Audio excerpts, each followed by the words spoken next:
This is a 2012 Toro Timecutter model SS4235.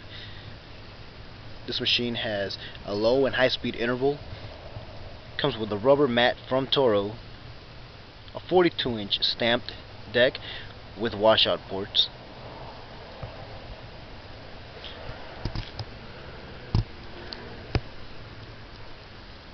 here you see a cup holder combination with the fuel tank.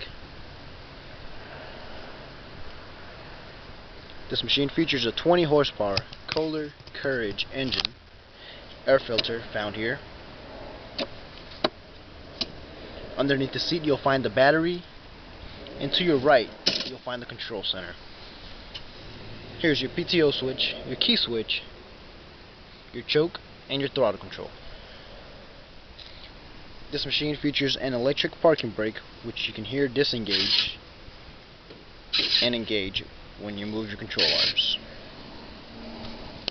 This is a 2012 Toro Timecutter SS4235.